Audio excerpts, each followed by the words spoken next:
I never thought I'd be sharing this story online, but after everything that's happened, I feel like I need to warn others. I used to be one of those people who thought they were tech-savvy enough to stay safe on the deep web. I knew all the precautions, using a secure browser, keeping my VPN on, never downloading files.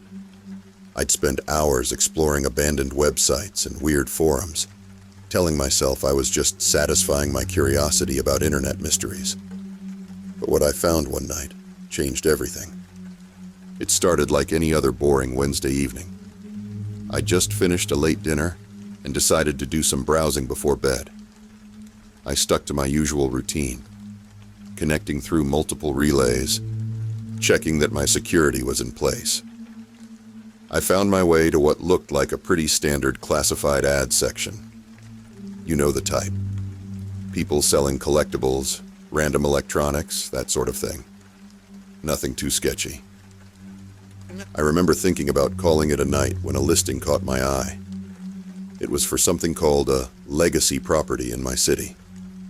Now, I work in real estate, so unusual property listings always grab my attention. The description was vague, mentioning things like established residence and long-term investment opportunity. But something about the phrasing seemed oddly familiar, like I'd read it somewhere before. When I clicked through, my whole body went cold. The first image that loaded was my house. Not just my street or neighborhood, my actual house, with pictures taken from different angles. I thought maybe it was a coincidence at first. Old listing photos from when I bought the place, perhaps. But then I noticed my new garden lights that I'd installed just last weekend, and the Halloween decorations I'd put up 3 days ago. These photos were recent. Very recent. But that wasn't even the worst part. As I scrolled through the listing, I realized it wasn't actually selling my house. It was selling information about my house. Comprehensive surveillance package, they called it. The listing included options to purchase different types of data, 24-hour movement patterns, entry point documentation, security system specifications. They even had a section called Resident Behaviors that promised detailed information about my daily routine. My hands were shaking so badly, I could barely use my mouse. I took screenshots of everything, trying to document as much as I could. The listing had a counter showing how many people had viewed it. 47. There was also a message board where potential buyers could ask questions. Reading through their comments made me feel sick. They were discussing the best times to make a purchase based on my work schedule. One user mentioned seeing me leave for my morning run at 6:30 a.m. Another commented on how I always forgot to lock my kitchen window after watering the plants on my windowsill. I shut down my computer and called the police. They arrived within minutes, and I showed them everything I documented. While they were taking my statement, one of the officers did a walk around my house.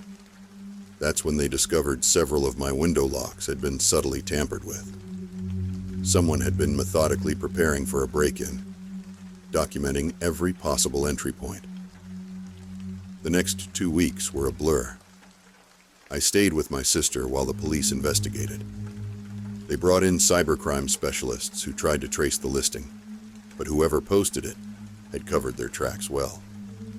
The most they could tell me was that the surveillance had probably been going on for at least 2 months, based on the details in the posts. I couldn't stay in that house knowing someone had been watching me for so long, learning my habits, planning God knows what. I sold it well below market value just to get out quickly. I've since moved to a different city and gotten rid of most of my social media. My new place has a top-of-the-line security system and cameras everywhere. I keep the curtains drawn at all times, and I vary my daily routine as much as possible. The thing that really haunts me, though, I'm a cautious person. I always thought I was careful about my privacy and security, but someone managed to get close enough to document every aspect of my life. without me noticing anything suspicious. How many other houses are being watched right now? How many other listings are out there? Sometimes, when I can't sleep, I find myself checking real estate listings online, scrolling through photos of houses for sale. I'm terrified I'll recognize my new address, complete with fresh surveillance photos, because deep down, I know the person who posted that listing is still out there. And sometimes, when I see a car parked too long on my street, or notice a delivery person taking slightly too long to walk past my house, I wonder if they found me again. The deep web isn't just some scary story people tell to warn others about internet safety. It's not all urban legends and exaggerated dangers. Sometimes, the really terrifying things are hiding in plain sight, disguised as something as innocent as a property listing. And the worst part is, you might not realize you're being watched until someone's already learned everything they need to know about you. I still haven't gone back on the deep web. I can't. But I often wonder how many other listings like mine are posted every day, and how many people scroll past them without realizing they're reading a surveillance manual for their own home.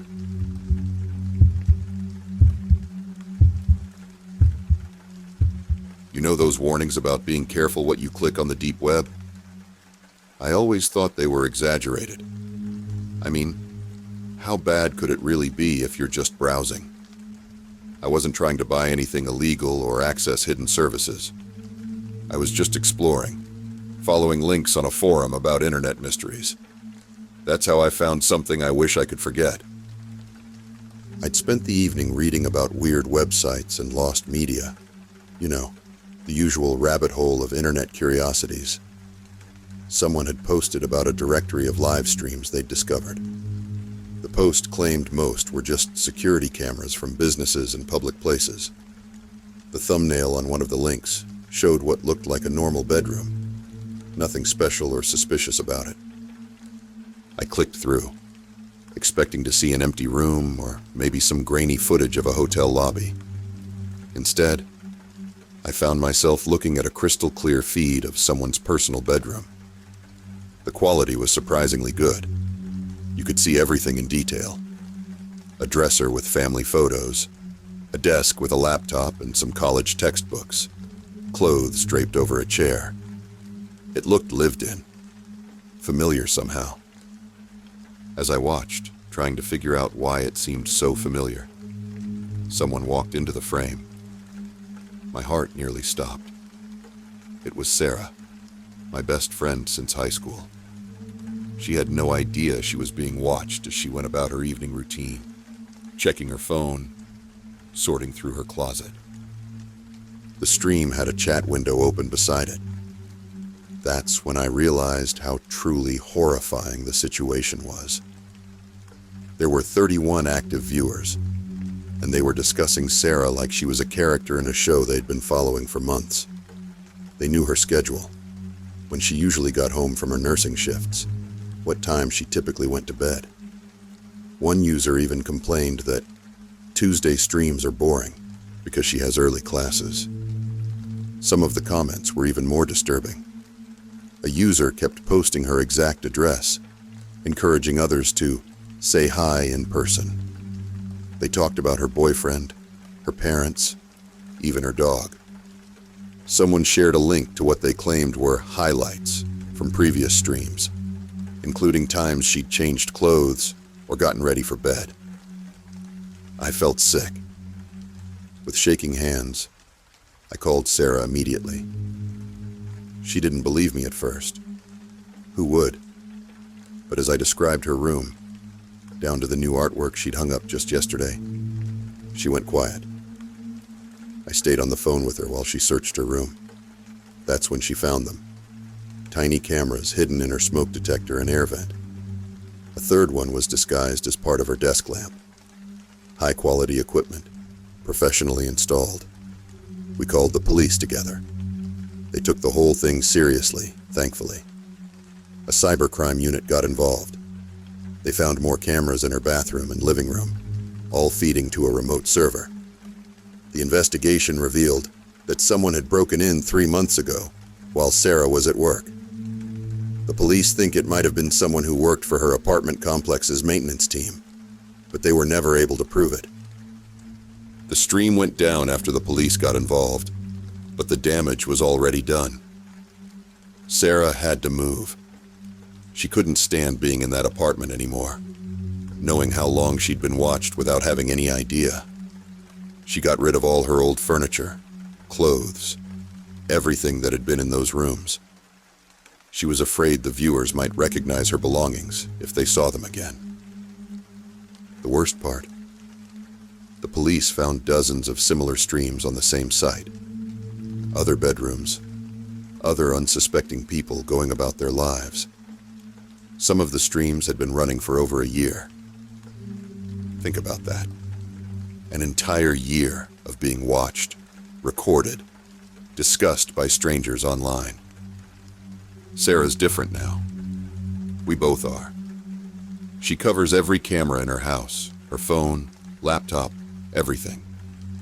She changes her routine constantly and checks her new apartment for cameras at least once a week. She got rid of all her social media accounts and asked her family to stop posting about her online. Sometimes she wakes up in the middle of the night, convinced she can hear camera lenses moving in her walls. I've become paranoid too. I check every device in my home regularly for signs of tampering. I'm constantly looking for anything that seems out of place. When I'm in hotel rooms or Airbnbs, I scan for hidden cameras before I even unpack. Sometimes I find myself staring at my smoke detector, wondering if someone's watching me through it right now. The deep web isn't just some shadowy place where bad things happen to other people. It's a window into how vulnerable we all are. Those live streams are still out there somewhere. New ones are probably being added every day. And the scariest thing is, you'd never know if you were on one of them. The people watching you would know everything about your life while you lived in blissful ignorance. Sarah asked me recently if I thought we'd ever feel normal again. I didn't know what to tell her. How do you go back to feeling safe when you know there are people out there who treat your private life like entertainment? How do you trust anything when you know how easy it is for someone to hide cameras in your most personal spaces? I still think about those other streams sometimes. All those other people being watched without their knowledge. I wonder if anyone ever warned them, if they ever found out, or if they're still living their lives on camera, performing for an audience they don't know exists.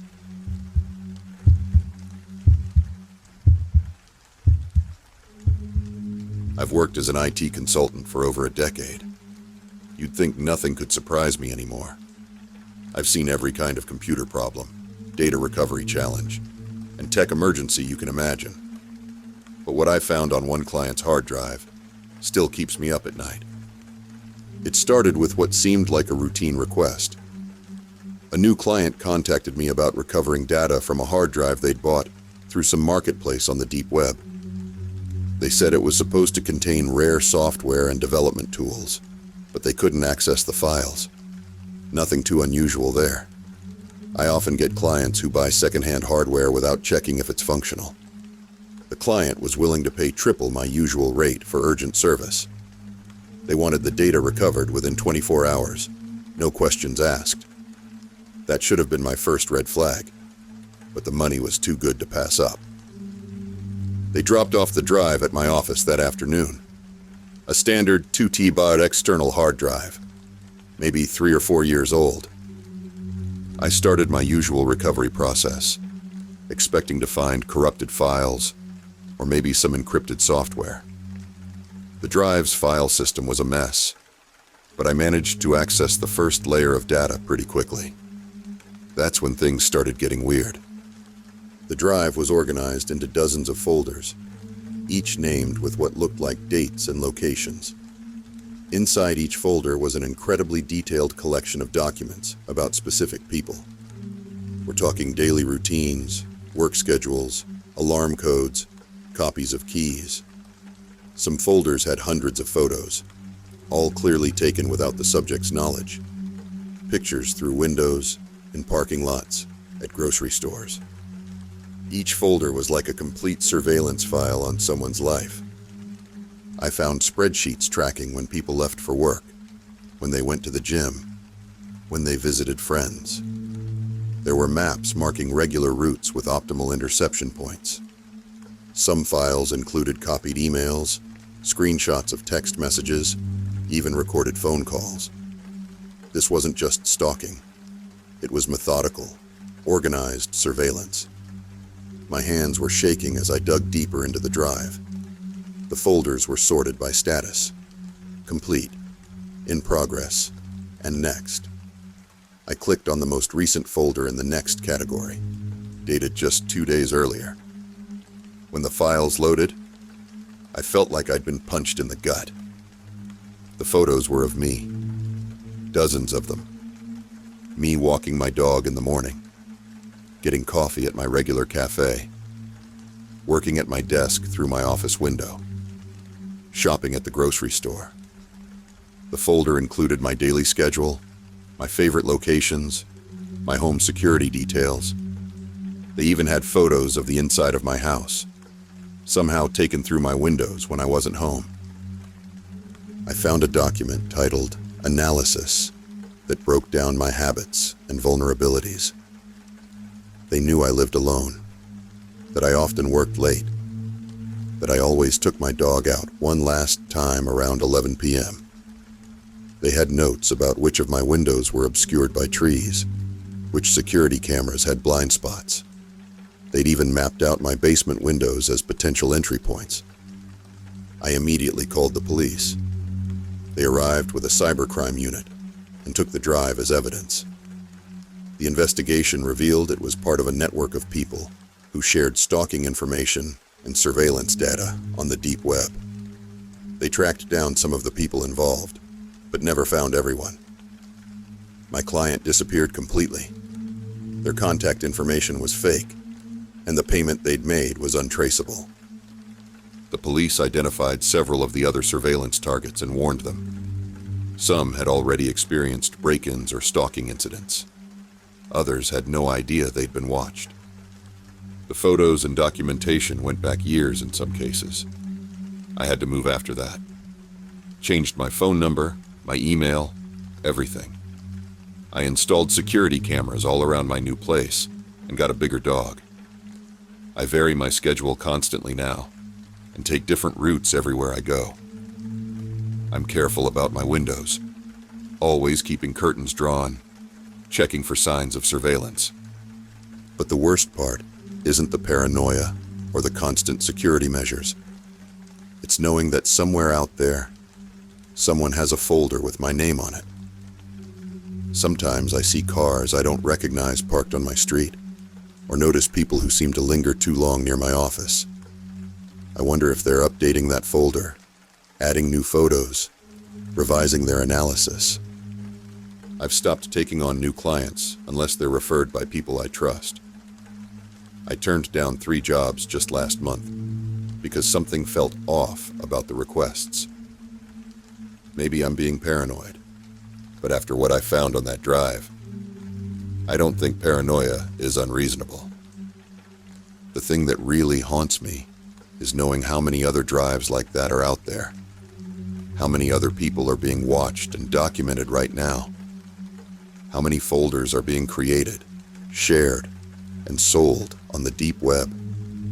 Every time I pass someone taking a photo in public, every time I see a parked car with someone sitting in it, I wonder, are they gathering data for another folder? Are they choosing their next target? I still do data recovery work, but I'm much more careful now about what I agree to recover. And every time someone brings me a drive they bought online, I feel my heart rate spike. Because I know what these drives can contain. And I know that somewhere out there, someone is still adding to my folder, still watching, still waiting for the perfect moment to move my status from next to in progress.